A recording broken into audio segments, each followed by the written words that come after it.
What I realized is the phrase that I like to use is nobody wanted to give me a seat at the table. So I not only had to build my own seat, I had to build my own table too.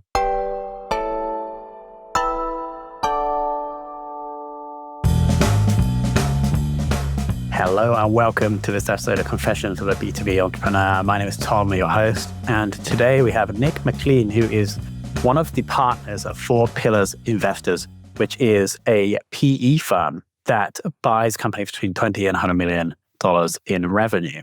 And so I got Nick on because I'm kind of investigating this world at the moment, looking to buy some add-on companies for fame.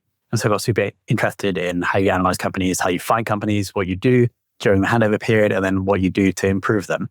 And so we had Nick on and he basically explains how he does this Four Pillars Investors. So it's super valuable for me. I think it's going to be super valuable for you. Of course, thanks to Fame, Nick is actually a client of Fame, which is how I found him. Then I've been reading the content we've been producing for him and have seen he's clearly very knowledgeable. So shout out to Fame for sourcing this guest and for producing this show. If you'd like a show like this, go to fame.so. Now let's jump into this discussion with Nick now. Nick, welcome to the show. Thank you for having me. I want to start with numbers because the more time I spend in the CEO role, the more I realize how important it is to understand accounting and finance. And that seems to me to be a strong area for you. And so I'd love to find out how you learn to get good at the numbers. Well, I don't want to say that I've learned to get good at the numbers. I think there are a few things that you can talk about here, though. And first, you mentioned it in your question. You said understand. That by far is the most important part, is to just understand the numbers. So often I talk to business owners and whatnot. They say, well, our numbers are always good. We're very consistent, stable. And then you look at the numbers and they're all over the board. And that just screams to me that no, they don't really understand the numbers, because if they did understand the numbers, then they wouldn't try and say that it's stable. As you look at your own business, though, what I would encourage you to think about as you're trying to better analyze your own company's performance and whatnot is really to take the mindset that you are in control of your company's performance. And if something happens, positive or negative, you need to figure out why it did that, positive or negative, and then try to control for that, try to improve or try to increase the occurrence of that if it's a good thing, try to mitigate it if it's a bad thing, and go from there. Obviously, we cannot control everything that happens to our business. That's silly to think that we can. However, you don't want to play the victim and think that your business is not yours to control, because at the end of the day, it is. You just like in sports or any life in general, a lot of things are outside of our control. You've got to overcome those in order to have a successful business. Totally makes sense. Makes you feel a bit better about it. But if we look at your work history, I studied this morning, and you spent a big chunk of time at this kind of boutique investment bank, where I assume you were just reviewing numbers of businesses every day. Would you say that's where you learned the most? I certainly like that's certainly part of what I like for sure. Analyzing the numbers, uncovering the trends, because so often you'll be pitched certain numbers and they'll tell you what story they want you to hear. However, it's your job to figure out if that's really the story those numbers are trying to tell. Really, though, I think it starts a little bit earlier than that. Where this analysis really came from was a internship I had in college, or I guess university, as you folks over there like to call it. It was a super boring job, and I was literally looking for things to do so that I was not so bored. And one of those tasks that I found was something I could do within Excel, Microsoft Excel. Through that program, I really just immersed myself in it, tried to learn as much as I could, and felt like I got pretty proficient. Then, whenever I took a class in college about investments and whatnot, it really married the two, the understanding of how Microsoft Excel works with all the analysis and whatnot that you need to do for investments and whatnot. And that's really where my desire or interest in analyzing numbers, looking at companies from that perspective, where it was born from. It's such a good way of putting the whole analyzing a business, if you're trying to buy it or I guess sell it, is understanding, if you're buying, understanding the story that is trying to be told, and then you try and validate that by looking at the numbers, is actually something that I've been thinking a lot about recently. That if you're trying to, like, I think what finance professionals do really well is they can take the numbers of the business and then the whole story of the business, and then not massage, but present the numbers in a way that help tell a story. Would you say that's like the big part of the value, like an investment banker or a financial advisor can help you with a company? Absolutely, they can, for sure. Again, we're often, as you think about most business owners are not running a successful business because they are experts at analyzing financial statements.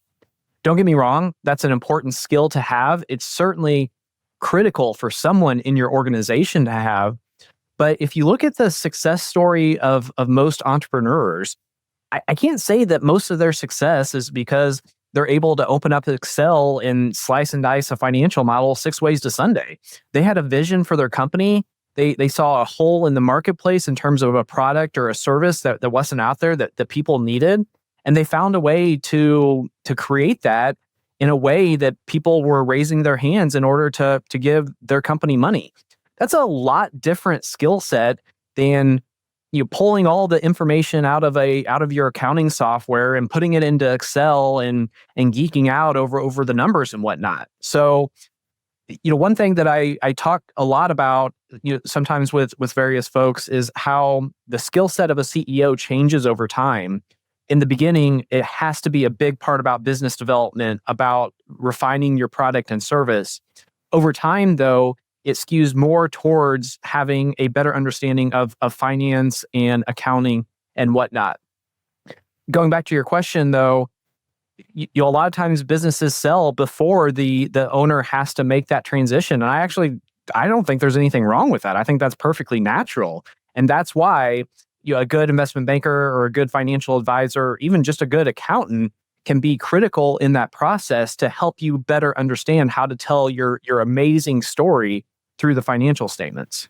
Maybe a strange question, but do you get that like spike of adrenaline or dopamine when you're finally like sent the P&L for a company that you're looking at buying and you're like excited about diving in? I would say it's maybe a little bit more trepidation when I first get the P&L. I would say after I've had a chance to analyze it and the numbers are telling me the same story that I'm hearing from the business owner, that probably is when I get more of that spike than anything else. Because, as well as I do, a lot of business owners are good salespeople. And if they can't sell you on their business being good, then they're probably not going to be able to sell you their products to all their customers and whatnot. So I get sold a false bill of goods all sorts of times. And it's not until you see the financials that you realize that. So that's why I would say the dopamine hit probably occurs a little bit later, because it's the whole trust but verify concept at play right there.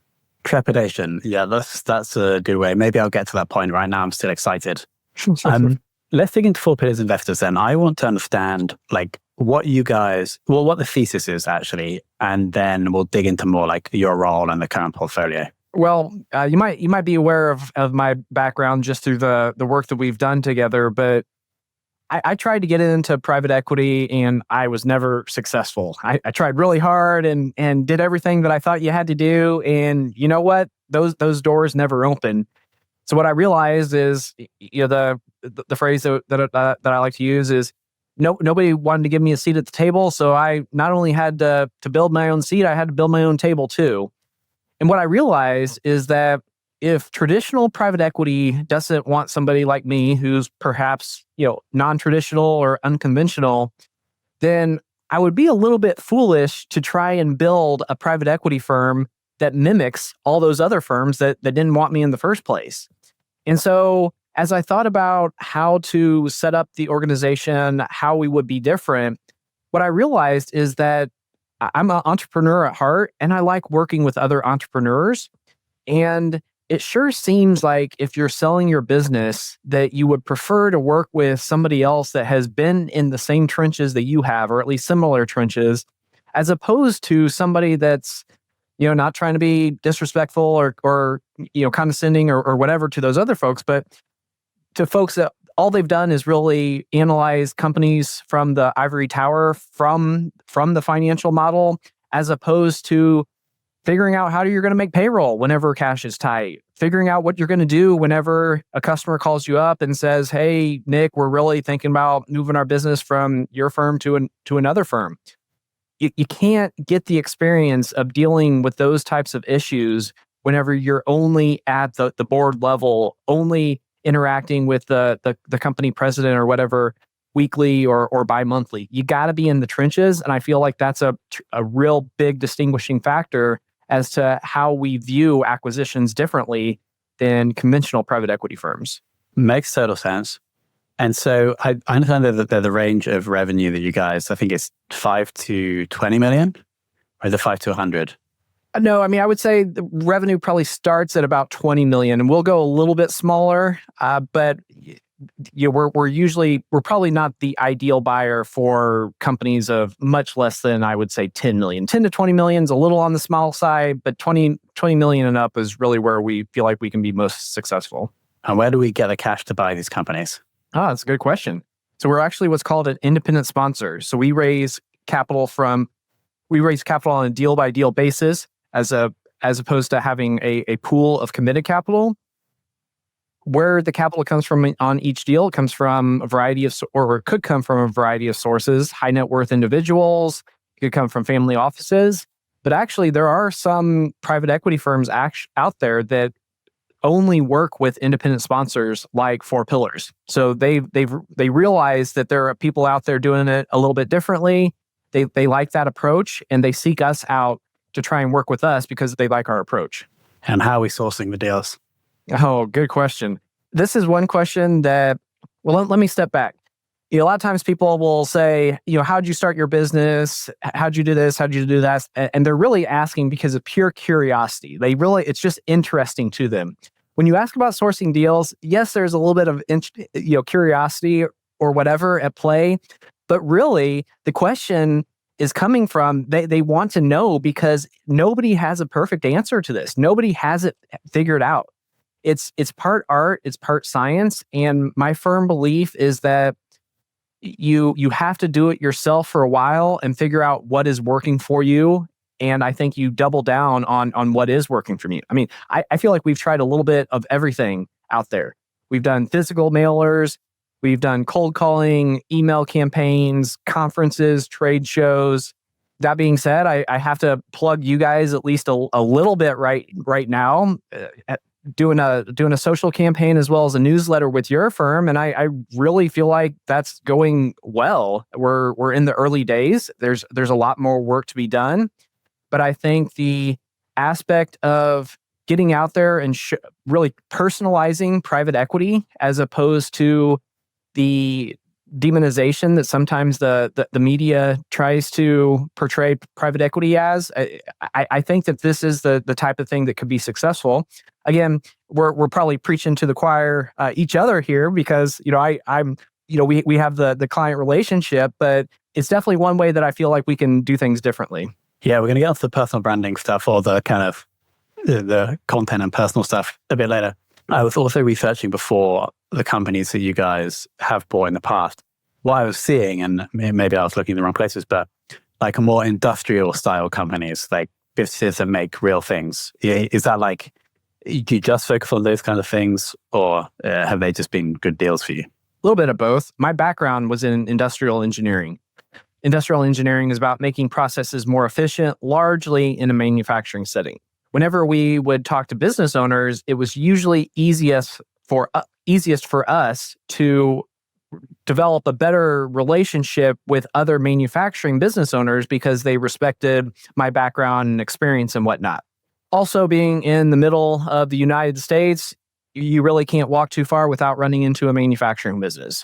So for those two reasons, that's why I would feel like to date, our portfolio is overweight a bit in manufacturing. That being said, as we started to look at businesses outside of manufacturing, what we have found is that a lot of businesses in the size range we target all face similar issues. What I mean by that is there's not only growth that companies experience in terms of revenues, But as you're growing from 20 million of revenues to, let's say, 100 million of revenues, it's not just adding people. You have to add processes and procedures, because the complexity of the organization goes far beyond what any one or two people can contain in their own head. It has to be written down. There has to be methods in order to keep track of all the moving pieces and whatnot. And what we found is that a lot of business owners in that 20, 30, $40 million revenue range aren't necessarily the experts at implementing those processes and procedures, because they have more the entrepreneurial flair, the entrepreneurial spirit. And because of that, processes and procedures sometimes feel like red tape and bureaucracy. And Tom, I feel like you're an entrepreneur as well. I have to think that you don't like red tape or bureaucracy. And so, it's not something that I like either. But if you want to get to that level, at some point, you have to embrace that. And because of that, we found that a lot of those companies in this size range, whether they're manufacturing, service, whatever, could use some help there. And that's why we feel like if we can just focus on the basic business fundamentals of what it takes to get to that level, we can be successful regardless of industry. Got it. Because I also wanted to come on to how you guys like to improve the business that you take control of. And it seems like what you're saying there is there's some operational experience and expertise that you guys have that helps these businesses grow larger when you get them. For sure. However, what I will tell you is that the story is actually a little bit different. Again, I started off in industrial engineering. I worked a lot of projects that were around lean manufacturing, which is about taking costs out of the manufacturing process. Then I went to work for a private equity-backed manufacturer, and it was really a hybrid role. I was doing a little bit of everything. Part of my role was business development. Part of my role was operations. While I was there, I did some operations projects that for one specific manufacturing cell, we reduced inventory by, it was 80 to 90%. I mean, amazing, right? Like, do you want to just tell me congratulations and say how great of a guy I am? No, I'm just joking. I don't deserve that at all. However, even though that feels cool to say, 80 to 90%, you look at the financial statements, it doesn't show up at all. I mean, you can't really even tell unless you really get into very detailed analysis. And even then, it's really clouded because of how small of a piece that was as compared to the overall company. So yeah, that's why there was no ticker tape parades whenever we reduced inventory like that, because it wasn't showing up on the income statement immediately. However, in the business development role, I was lucky enough to land a client that resulted in maybe a 10 to 15% bump to top line revenue. That showed up on the income statement immediately. Still didn't get the ticker tape parade. Still don't think I deserve one. But again, that was much easier to see very early on. And that changed my perspective on the quickest ways to impact company performance. Used to think it was all through operations, lean manufacturing, getting the costs out. But then I realized if you can be more sophisticated in your sales and marketing approach, you land one big customer account, it's going to blow all those operational improvement projects out of the water, provided the new account is a profitable project and not just revenue for the sake of revenue. So you're saying that essentially what you guys like to come in and do is revamp the go-to-market approach. Exactly. So, in thinking about the sophistication that some of these businesses have, I would say there's many different areas in which they lack sophistication and can have a more thoughtful, intentional approach to how they do things. However, the function in which most companies that I come across are by far the least sophisticated is sales and marketing. You talk to some companies, what's your sales team look like? Oh, well, we got Joe over there. He's the one that probably talks to the customers the most. He's not really a salesperson, but yeah, he talks to the customers the most. Okay. Have you thought about adding a salesperson? Oh, yeah. If we added a salesperson, we could double this business overnight. Oh, well, that's amazing. If it's so easy to do that, you could just hire one salesperson, you double the business overnight. Why haven't you done it yet? And proverbial crickets is what you hear there.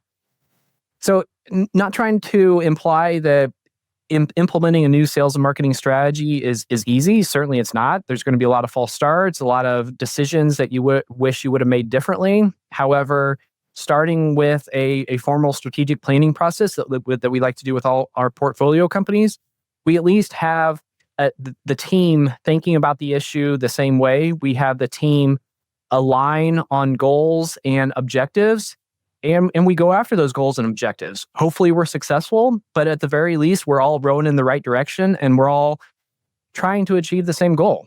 So when you say we, how involved are you and your partner in the operations?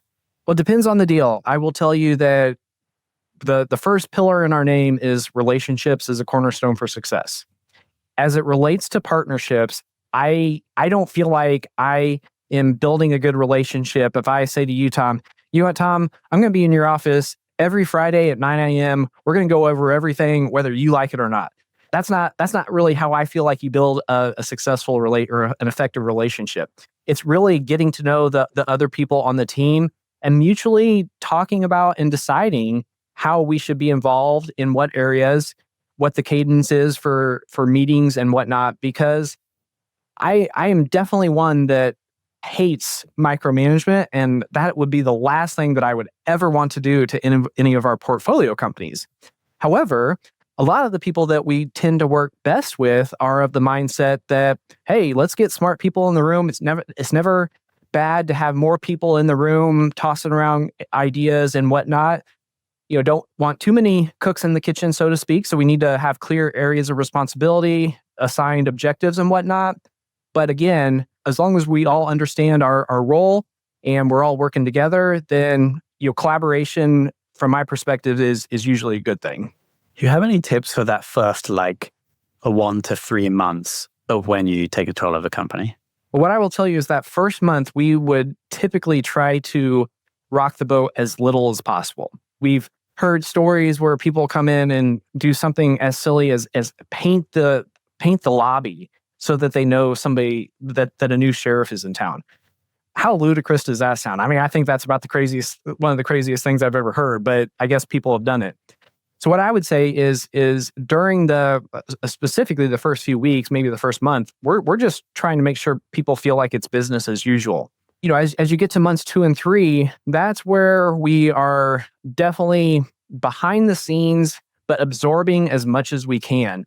We just want to learn the business. That's when we ask all sorts of stupid questions. Why do you do it this way? Why do you do it that way?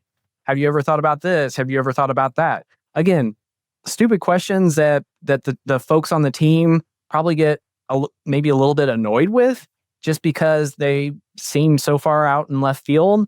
But we're doing that to educate ourselves so that whenever we start going through the strategic planning process, we have a little bit more perspective as to what's been tried in the past, what conditions were similar now that weren't, when we tried this before or anything along those lines. So in summary, though, as I think about what we try to do during that first 1 to 3 months, I would say it's just learn the business as well as we can without negatively disrupting the business. And then presumably by the end of month 3, you have like the plan, and then the rest of the time you're implementing the plan. I would say, I don't know if it happens at the end of month 3 or when exactly it happens, but I would say how I would think about the phases are a period of learning, which would probably be at least a month, maybe 3 months. At the end of that first period is when we would get the team together, go through a formal strategic planning process. At that point, the plan is in place. Then we go execute it. So do we do that strategic planning process at the end of month 3? Possibly. Could it be 6 months? Certainly possible as well. It really just depends on the situation. So let's go back to deal sourcing then. I'm interested at the point in which you decided that it could be an idea to start building like the LinkedIn presence and the email newsletter in order to source deals, because I believe that is the primary objective, right? Mm-hmm. Yeah. Really, it's an evolution of how we think about ourselves as a private equity firm. I've mentioned a couple of times sophistication in general, as well as sophistication in sales and marketing. If I'm going to go into a portfolio company and say, you guys need to be more strategic about your sales and marketing, then I feel like it's a bit, I'm speaking out of both sides of my mouth if I don't do the same thing myself. So that's definitely one side of it. I want to walk the walk that I'm asking our portfolio companies to do and think strategically and be intentional about our sales and marketing strategy, not just at the portfolio company level, but also at the private equity level. Definitely one component of it. However, there's a little bit more. I talked a little bit about not wanting to be a conventional or traditional private equity firm. If you look at a lot of private equity principles, what I would tell you is that many of the elder statesmen, if you will, pride themselves on the relationships they've built over their 20, 30, maybe even 40-year career in private equity. And I will never discount those. Those relationships are definitely worth a lot. However, they're not repeatable. You can't just pass on those relationships to the younger members in your firm that you would need to do at some point. And also, even as many relationships as you have, can you 10x those relationships, 100x those relationships? Absolutely not. It takes time to build those, and if you're not willing to commit that time day after day, month after month, year after year, then your network, your database and whatnot is not going to grow. As well as I do, scalable growth is what you should be after, at least to some degree. And I can only have so many lunch meetings with people. I can only go to so many trade shows and conferences. It's just not scalable.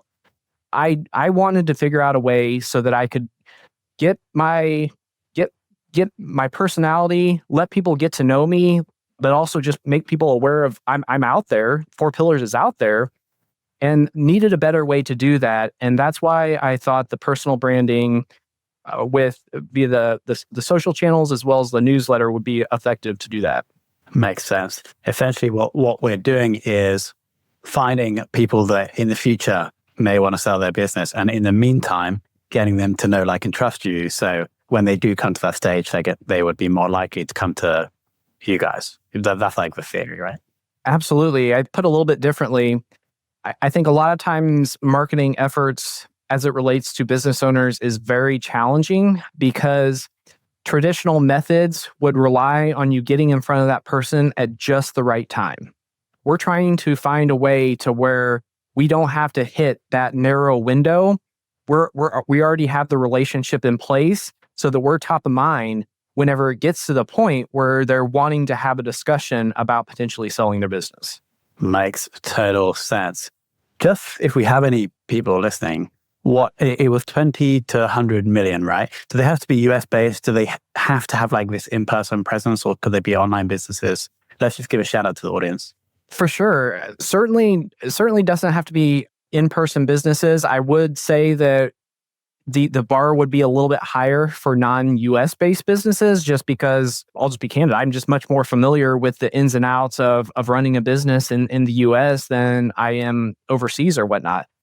And also, I like to go to the companies, and it's a little bit easier for me to hop in my car and drive to another city in the Midwest than it is to fly to London or somewhere in Italy or France or Germany or wherever the case may be. So the travel time obviously impacts that. But at the end of the day, I would like to think of myself as pretty opportunistic. And also, even if it's not fit for us, then I'm all about building relationships, and I would love to be in a position to help folks, even if we wouldn't be the ideal buyer. Well, I appreciate that. I'm sure the audience does as well. Thank you, Nick. So we'll link to 4 Pillars. We'll link to your LinkedIn profile and the newsletter. Anything else we should link to or mention? Well, if you'd like to learn more about private equity, I do have a growing YouTube channel that has a lot of videos on how to sell your business, how to value your business, private equity in general and specific. Might be a good resource for folks that are getting to the point where they'd like to learn more about private equity, like to learn a little bit more about the sale process. Forgot about the YouTube. Yes, we will link that as well. Nick, thank you so much. It's clear that you, A, are passionate, and B, have a lot of knowledge about this stuff. So thank you so much for coming on. Well, I can certainly agree that I do have passion. I don't think anybody can argue that. I'll never be one to say that I have all the knowledge, but if you think so, then I won't argue with you. Thank you, Nick. Thank you. Okay, team, what do we think? Would you like me to do more episodes on these finance PE type guests. It's very interesting and I'm learning a lot myself, but obviously I want to ensure that our listeners, our B2B entrepreneurs, also find this useful. I think if you're a B2B entrepreneur, learning about finance is going to be super useful. If you ever want to buy or sell a company in the future, or just to learn about things that will improve your business. Often when these people come in, they just do make very simple tweaks, like Nick was saying, hiring a salesperson, and that had a massive impact on the company. Whereas if the owner or the entrepreneur had just done that, they would have had a better business and maybe wouldn't have had to or wanted to sell. So I think it's super valuable. I'll keep doing it for now, but let me know if you do or don't want me to. And you can do that by leaving a review on Apple Podcasts or simply by just pinging me a message on LinkedIn. So shout out to Fame for producing the show and thank you for listening.